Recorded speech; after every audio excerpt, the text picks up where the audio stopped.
Hello and welcome to the Phantom Zone. I am your host Ghost, and we did it. We made it through phase 1 of the MCU. And let me tell you, we're ending on a high note. A hot take that I hold is that I think the first Avengers movie is a top 5 MCU movie, and after rewatching it, that belief has been reaffirmed. This movie is perfect and nobody can tell me any different. The writing, the action, the character moments, it's all any of us could have asked for back in 2012, and it's aged beautifully. And I want to break down my thoughts on this movie, starting with the writing. Quick disclaimer, this movie was written and directed by Joss Whedon, who is a terrible person, but the writing in this movie is top tier. There aren't any wasted lines, and it feels like everything is just so smooth. Every line in this movie feels so true to the character speaking it, and the dialogue almost feels more like a comic book rather than a movie. I also feel like every characterization of each Avenger is the best it's been up until this point.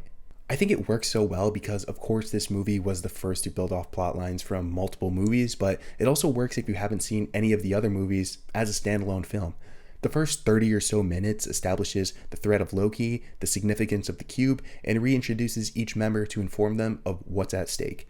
Each of these scenes, I think, does a great job of capturing the significant details about each character and why they're being recruited, in case you haven't seen any or all of the previous films. Starting with Hawkeye, the Avenger with the least amount of screen time so far, and making him a mind-controlled ally to Loki is the best way to introduce this character. It's a great way to show how capable Agent Barton is by having him be a secondary foil for the first half of the movie, and a great way to divide screen time more equally. This is also a great way to add a bit more emotion between Hawkeye and Black Widow. Having a shared history between them, the only two non-superpowered S.H.I.E.L.D. agents, adds a bit more heart to the story after Black Widow hears that Agent Barton's been compromised. Speaking of Black Widow, I love her introduction in this movie as well. She's a seductive spy who thrives at interrogation and is one of the S.H.I.E.L.D.'s best agents. We see that even when it looks like things are out of her control, she actually has them right where she wants them. Black Widow is brought in to use her charm to help recruit Bruce Banner. We can gather that Bruce Banner is a doctor in hiding and on the run. The Tesseract is emitting levels of gamma energy, so being the expert on gamma radiation, of course he would be recruited. They have a conversation about trust, and we hear things that allude to Black Widow's past. From this, we see Bruce is skeptical in trusting her and S.H.I.E.L.D., which helps lead to this moment later in the movie. Even though he can see through her attempt at transparency, Bruce decides to ultimately come in. Iron Man is a tech genius who has a brilliant suit of armor. This introduction shows a bit of versatility of the suit, the giant skyscraper with his name on it, and technology decades ahead of what anyone else has. His sarcastic attitude and big ego also show us his confidence. Agent Coulson is back again to recruit Stark into the Avengers, but in Iron Man 2, he was pretty much told that he's too much of a narcissist to be considered, but this is a level 7. So they had to pull out all the stops. Plus, he might know a thing or two about the cube from his father's notes. Captain America is the man out of time. The way he's tossing that bag around shows that he's definitely an enhanced super soldier. A brief recap of flashbacks from his movie help explain that he's kind of lost his purpose in this new world. Nick Fury approaches him about finding the cube since he's one of the few people who's actually seen it in action and what it can do. Finding the cube and saving the world is the best way to bring Cap back into it. Finally, Thor comes much later and is the only one who isn't initially recruited by S.H.I.E.L.D., but Loki being the main threat, who is Thor's brother, of course he would help bring down Loki. Also, the Tesseract was originally hidden on Earth by Odin, so this cube is power that isn't meant to be tampered with by mortal men, which makes Thor the right choice to be the one to keep it in the end. Going back to the great writing for a sec, I love how well each of these scenes transition into the next. The last line of each scene transitions perfectly into the next one. When Coulson calls Widow to recruit the big guy, Widow says Stark doesn't trust her due to the events of Iron Man 2, and Coulson says, "I've got Stark, you get the big guy." Cut to India where Dr. Banner is. Fury's on a call with some mysterious council and tells them, No, it's won by soldiers. Cut to Captain America. Then Cap tells Fury, You should have left it in the ocean. Cut to Iron Man underwater. Like, this is what I mean when I say the writing in this movie is top tier. The pace of the first half of this movie is so fast, you really feel the urgency of the situation. This movie has everything you could ever want from a comic book movie in 2012. I think today, so many fans, myself included, have become a little desensitized to things like cool character moments, fun cameos, and cool action sequences. And I feel like part of the reason for that is that the MCU just kept raising the bar for each movie for a few years in a row, proving to the world how good these movies could actually be. Even though 2012 was a much simpler time, I think this movie really gave the fans everything they could have asked for. We get to see some cool Hawkeye trick shots and arrows. He takes out a helicarrier engine from an airborne Quinjet and later hits a no-looker. He has explosive arrows, a melting arrow, a grappling line arrow, a shrapnel arrow, and a weird triple outlet hacking arrow, all in a remote-controlled quiver. It's honestly impressive how they made the pretty technical process of loading and firing an arrow with accuracy into a fast-paced motion with a variety of options to choose from. Like, they somehow made Hawkeye cool. I touched on it a bit earlier, but Hawkeye and Black Widow already have a bond established off screen, and it's mentioned that Hawkeye recruited her instead of killing her. So having Widow be the one to break Hawkeye out of Loki's mind control adds another layer to their relationship. Having Tony and Steve just naturally not get along at first is a great idea because at this point, they couldn't be more different. This also plants the seed for what's to come in Captain America Civil War. They square up to fight, but are then attacked, so they have to work together to help keep the helicarrier from falling. Hulk versus Thor has been a rivalry in the comics for years now, and it's so cool that we got to see a bit of that in this movie. It answers the question, what would happen if Hulk tried to lift Thor's hammer? A standout moment is when Hulk attempts to retrieve Thor's hammer. He's struggling to even lift it with all his might, but can't even get it to budge.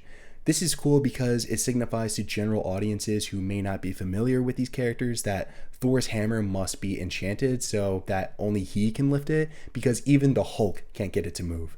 This was also a great moment for us comic nerds because in Ultimate Avengers, which this movie draws some inspiration from, when Hulk and Thor fight, Hulk is able to lift his hammer and just throw it at him out of sheer willpower and brute force. So there was a bit of suspense, at least for me, the first time I watched this movie, that Hulk might actually be able to lift it. Another great question is, what would happen if Thor hit Cap's shield? The fight between Iron Man, Thor, and Cap is the first look at the big three of this universe.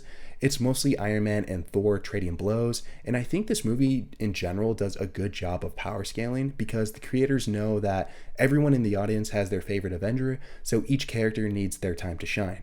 Thor and Iron Man have fought in the comics before, and it did not go well for Iron Man. But that can't happen in this movie because if Iron Man flies into Thor and bounces right off of him, you'd ask, why is Iron Man even on the team if he can't even put a scratch on Thor? But in this fight scene, I think the action is a lot more believable, especially since we get to see that Tony learned his lesson from fighting Vanko in Iron Man 2 and adjusted his suit to conduct electricity and to convert it into power. This fight is broken up by Captain America, but isn't over until Thor slams his hammer on Cap's shield, which causes a huge shockwave and cools everyone out. The Avengers fight quite a bit in this movie, which I think is a smart decision since all of these characters have different personalities and egos and come from different backgrounds, so it only makes sense that they're not automatically this cohesive unit as soon as they all meet each other. The tension between them rises and rises until the helicarrier is attacked, and it's up to them to pull it together after Loki kills Coulson, the man who has kind of been the glue between all of these movies, and escapes. They're tested and they fail. Then they have to come together after getting punched in the mouth to save the world. It's just beautiful storytelling.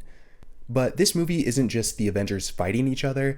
There's some great team-up moments too, because that's exactly what you need in a movie like this. Specifically, this one shot of all the Avengers taking down the Chitauri. A shot like this is 100% needed in a movie like this to see all of our heroes working together in tandem and showing why each of them has been recruited to save the world. We get Iron Man ricocheting repulsor blasts off Captain America's shield. This reminds me so much of the fusion powers in Ultimate Alliance 2, one of my favorite games. Let me know in the comments below if you also love that game too. We also get to see Thor and Hulk fighting side by side on a Leviathan, and they do some teamwork by using a little hammer and nail action to take it out. And it ends with a playful Strongest Avenger punch from Hulk. Some other quick team up scenes I like is when Captain America boosts Black Widow up with his shield to a Chitauri speeder, and the shot of Captain America and Thor both retrieving their weapons. Speaking of teaming up, everyone gets a crack at Loki. Although the Avengers don't face Loki united, each character gets a crack at him one way or another throughout the course of this movie. Cap fights him one-on-one in Germany, Black Widow battles him psychologically with interrogation, Iron Man shoots him with a repulsor blast after surrendering. No, threatening. Oh, right, sorry. Hawkeye shoots an arrow at him that explodes in his face, Thor fights him on top of Stark Tower, and Hulk hits him with that puny god combo, which leaves him stunned on the ground for the remainder of the battle until they pull up on him like... Letting each character have their moment with him is something that I genuinely never noticed before, but it totally seems necessary to have all your characters interact with the main antagonist in some way. And speaking of Loki, I think Tom Hiddleston's performance might be the best out of everyone in this entire movie. I mentioned in my Thor rewatch video that his performance was more reserved and his presence felt like it took more of a back seat, but in this movie, he feels a lot more natural playing him, and he really embraces the sadistic nature of this character. He's really eating up every second he's on screen. A popular theory is that wielding the Mind Stone causes his ruthlessness and intensity, but I don't buy it. I think he's fresh off the defeat from Thor and misses the moment that he had on the throne. I think that he's just so desperate to rule and thinks himself above the people of Earth that he genuinely does not care about everyone he's killed. Think yourself above them. Oh, yes. He killed 80 people in 2 days. Switching gears for a second, a thought that occurred to me for the first time while rewatching this was that Captain America doesn't know what rock and roll is. At first I thought he was just caught off guard from the loud music, but it clicked for me rewatching it this time that no, AC/DC is what frightened him. That thought, along with this line, made me wonder, how many words or things in this movie does Captain America not know? There's actually a deleted scene of him walking through New York, taking in all the new sights to see. He stops at a cafe and the waitress he ends up saving later in the movie starts to flirt with him. Then Stan Lee tells him to ask for her number. Then we see him look through his dossiers of his old war buddies in his apartment to see that everyone he ever knew is dead except for Peggy. I really like this scene because it highlights just how alone and isolated he is in this new world. I would have liked to see this scene in the final version, but it does slow down the pace of this movie quite a bit, so I totally get why they took it out. Plus, I think there are just enough moments in this movie where Cap just straight up doesn't get a reference or understand what's happening. Is that what just happened? I mentioned Stan Lee just a bit ago, which made me realize that I haven't brought up Stan Lee once in any of these rewatch videos, so here are the Phase 1 Stan Lee cameos ranked. In last place, I think, are the 2 Iron Man movie cameos. He doesn't have any lines in either of those roles. He's portraying Hugh Hefner and Larry King. I'm using air quotes because I think it's more of a joke. He's not supposed to actually be portraying these people. We all know that Tony loves his nicknames. No hard feelings, Point Break. You got a mean swing. Next, I think, is the cameo in Thor. It's a nice little joke, and he plays the clueless old man who just destroyed his truck pretty well. Did it work? Then I think it's the Captain America cameo, just a war vet with a nice joke. I thought he'd be taller. Second place I have is his cameo in Hulk. Even though he only says one word, he actually is a part of the plot. He's the reason that the US government find Bruce in Brazil, and he also dies. Wow. And finally, I think his cameo in Avengers is the best. I think this line is just so iconic. Superheroes in New York? Give me a break. R.I.P. Stan. And I have some random things to mention, so here's the return of the segment called Some Things. This movie marks 100 years of Paramount Pictures, so we get to see a specific logo with some Tesseract mist at the beginning of this movie. Speaking of the Tesseract, it's being held in Project Pegasus. Pegasus stands for Potential Energy Group Alternative Sources United States, which we'll see again in Captain Marvel. I have a note here that says teraflops, ? Clock this at around 600 teraflops. I had to look this up to see if it was a real word, and it is. It means tera floating point operations per second, which is a unit of measurement that helps measure the computing power of computers. There's a moment in this movie where Thor mentions he has outgrown his lust for war, which is nice to see how far he's come since the beginning of his movie. I love the color grading in this movie. The colors look so rich and they pop so much, which helps add to the fact that this movie feels more like a comic book. I definitely think that Captain America's suit is the worst suit he's worn in any of his MCU appearances, but I think the colors are spot on. This movie was also shot on film, so that helps too.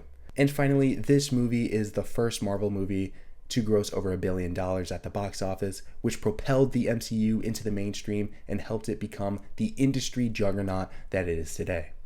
Overall, I think this is the best movie of Phase 1. Not only did it do the impossible of weaving multiple storylines from different movies together to perfection, but I just think all of the creative elements that make a good movie are executed better than any MCU movie prior to this. With that said, I think that's going to do it for me in this one. If you made it this far, thank you so much for watching, and if you liked this video or the Avengers, please consider giving this video a like. I'm a small growing channel, so a like goes a long way for me. And if you want to join me on my MCU rewatch journey, be sure to subscribe and hit that notification bell so you don't miss my next video. Thank you so much for watching, and I'll see you in the next one. Bye.